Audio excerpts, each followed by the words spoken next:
An economy in a meltdown. Sri Lanka, a country of 22 million people, once referred to as a tropical island paradise, is in free fall. This certainly is the worst economic crisis we have faced during this century and last century. It's going to be a long-lasting, drawn-out crisis, and we really have to prepare for that. Sri Lanka has defaulted on all foreign debts. Its access to international financial markets has been cut off. The rupee's gone into a tailspin, and there's spiraling inflation. Cities and towns are submerged in darkness for hours with no fuel to produce electricity. Cooking gas, medicine, milk powder and other essential commodities are short in supply.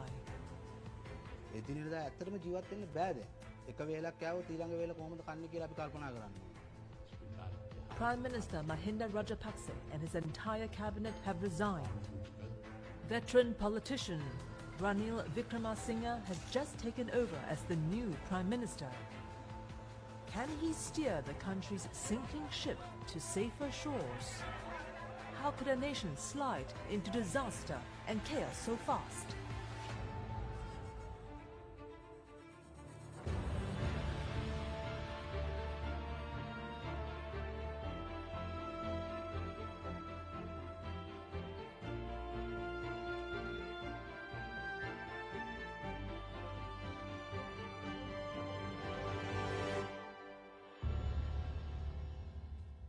Bankruptcy.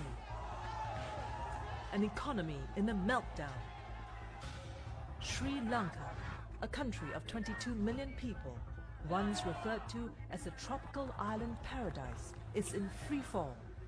This certainly is the worst economic crisis we have faced during this century and last century. It's going to be a long-lasting, drawn-out crisis, and we really have to prepare for that. Sri Lanka has defaulted on all foreign debts. Its access to international financial markets has been cut off. The rupee's gone into a tailspin, and there's spiraling inflation.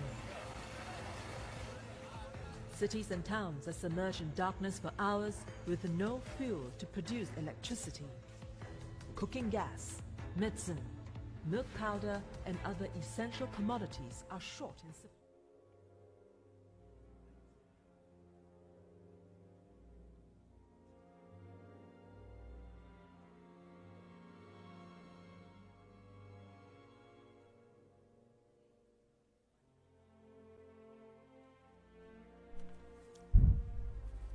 Ladies and gentlemen, if you did see a bit of the repeat, that was because we wanted to reiterate the problems that Sri Lanka is having.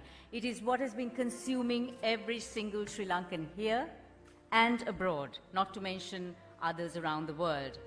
Sri Lanka's unprecedented economic crisis, precipitated by a political one, The twin crises has taken its toll, brought the country down to its knees and literally pushed the country to the brink of disaster.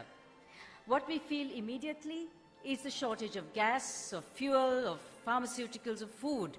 But the bigger picture is that the country is in almost insurmountable debt, with no money to service debts, no money to import any essentials, and no funds to even have the basic daily operations moving. Inflation is beyond comprehension at nearly 40% year-on-year by end of May, and food inflation at 54%. Rating agencies have brought our credit to rock bottom, and Sri Lanka is now relying on not just for an IMF bailout, which won't be quite in the immediate, but other funding agencies to give us bridge financing just for basic survival. But then we have a constitutional crisis as well. Widespread protests, now coming into its 60th day, have been calling for the resignation of the president. It has also been calling for the abolition of the 20th Amendment and sweeping new clauses to be brought into the 21st Amendment that is currently in abeyance. The appointment of Ranil Wickremesinghe, our guest speaker here today as Prime Minister on the 12th of May, started the process of resolving some of the deep-rooted issues, but it is the fundamentals that need to be focused on. So, the purpose today is to look at some of the pressing issues and bring together the professional community, each and every one of you, to help put the country back on track. The two entities bringing together this collective of professionals today are Rakimu Jayathu Lanka and the Association of Constructive Professionals. Our guest speaker today, the Prime Minister, will initially give us his action plan and the roadmap to tackle the twin crises, and then we will open the floor to questions which will be written and sent in to us. But first, to welcome you all this evening, may I invite the Chairman of Rakimu Jayathu Lanka, Hiran De Silva.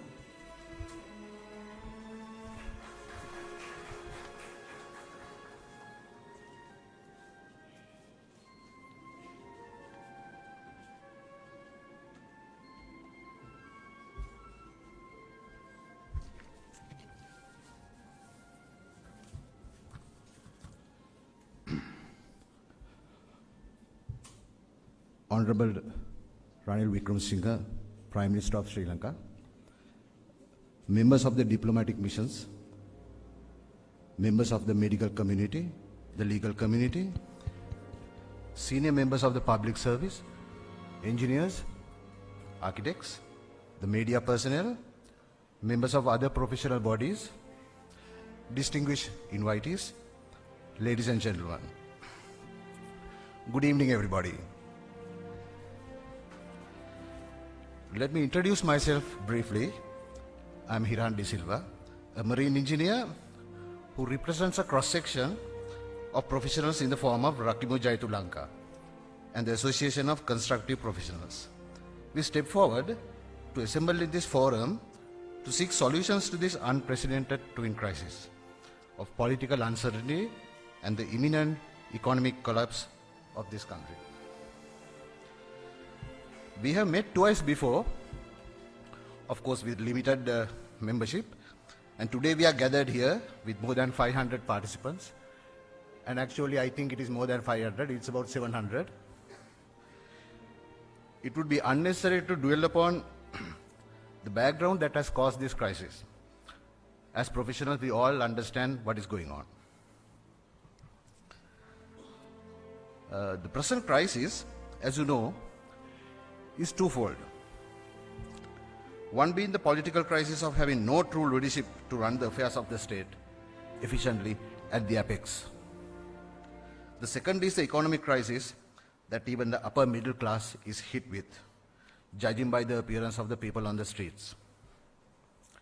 The economic crisis has hit everybody like a sledgehammer, crippling the life as we knew it.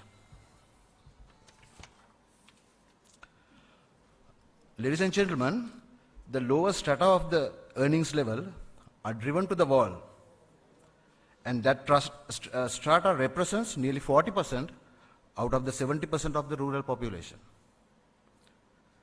they probably did not know what hit them, very unfortunately. The indirect taxes on essentials have kept them below or near the poverty line for a long time, and now they have been pushed into the deep end without a life jacket of any sort. The business community is reeling with a situation where the necessary input for the industry to generate any useful output is throttled because of the lack of forex. Now, if we get to elementary economics, any drop in demand would trigger a drop in supply too, where the general price level would move indirectly to either. When a situation has developed where the demand for dollars is curtailed, it is natural that the supply too falls. This may sound counterintuitive, but the truth remains that the country needs to attract dollars. We should either increase net exports or create a situation where dollars will find a way to fill the gap of the supply and demand. Dollars will flow if we create a demand. It is, what I say is actually against what the CBSL says, but think, all are professionals, you can think for yourself. However, the curb market for dollars seems to be not short of any dollars at all. That's just a tip. We feel the need to find a way to turn this availability of dollars into the mainstream economy. To purchase the dollars with so much of money printed recently. That is where the financial engineering and innovation comes in, not just textbook, finance, or economics. This is the time for the finance professionals to make their presence felt. I am sure this body of professionals will have many actionable strategies to address these issues in a sustainable way. That is the prime reason we have set up these two organizations.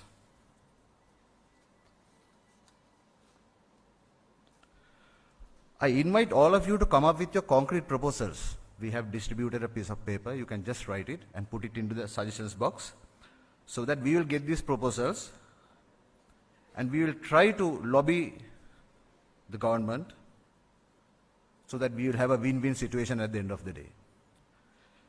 We opine that the central bank and the government can only do so much while the professionals take a back seat and enjoy their professional lives.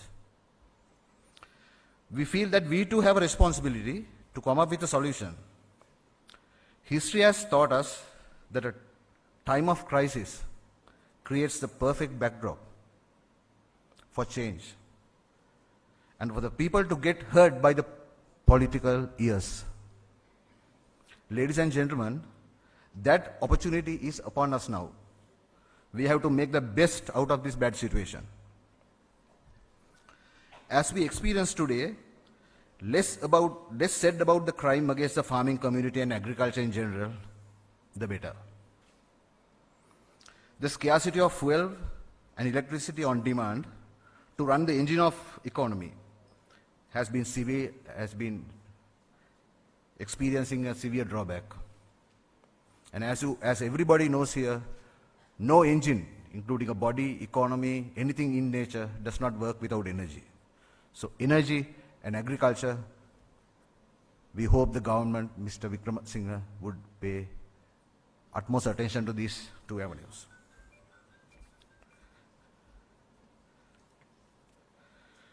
It could easily be argued that these two factors, agriculture and energy, are all encompassing. Every problem we see under the sun is in here.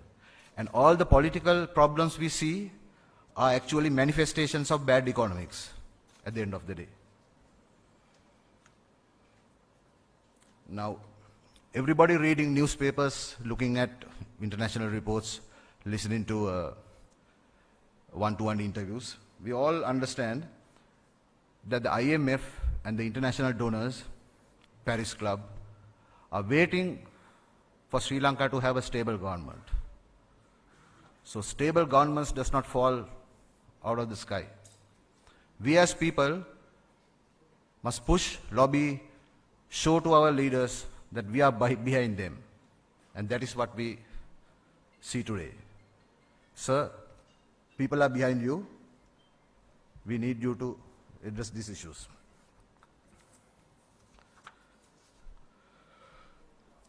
We see some actions taken by the central bank in the monetary policy adjustments. And now we see, since yesterday, or day before yesterday, we see fiscal policy actions are also gradually coming in. So we will expect some form of mitigation in the inflation levels. But as people, we are not still sure whether the central bank has done everything possible or everything correctly. That remains to be seen. Now, on top of all these, the faulty foreign policy sensitivities in the past few months has upset practically all the international donors, all the major superpowers. The USA, Eurozone, UK, Japan, and all these people are antagonized at the same time by the former government. And this, I think, must be a world record anywhere. We hope, sir, that your government would swiftly reset this adverse situation.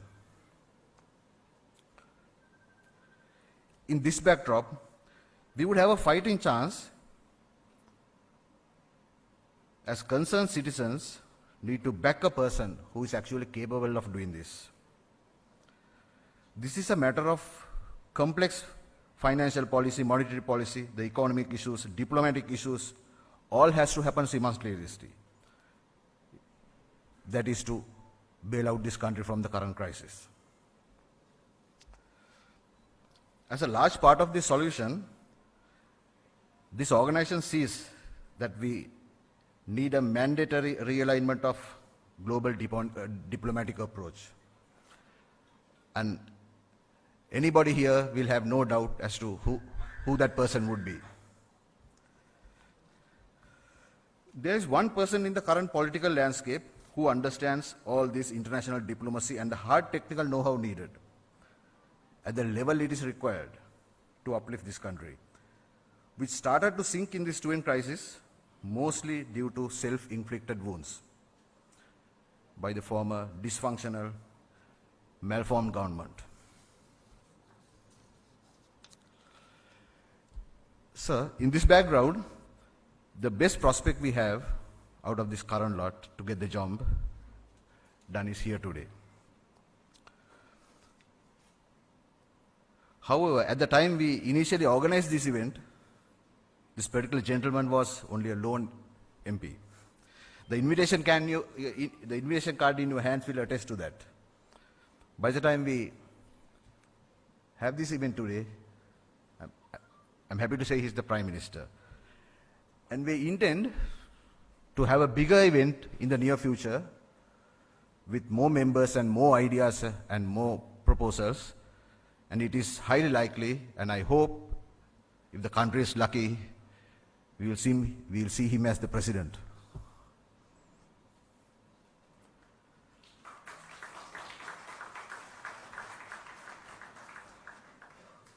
Ladies and gentlemen, I consider myself privileged and honored to have the Prime Minister, Honorable Prime Minister here, Mr. Ranil Wickremesinghe, to share with us his thoughts, analysis, his troubleshooting, and most importantly, his roadmap to show us how he proposes to steer us out of this mess. I welcome all these professionals, members, friends here to act together to serve the country. Thank you very much, gentlemen.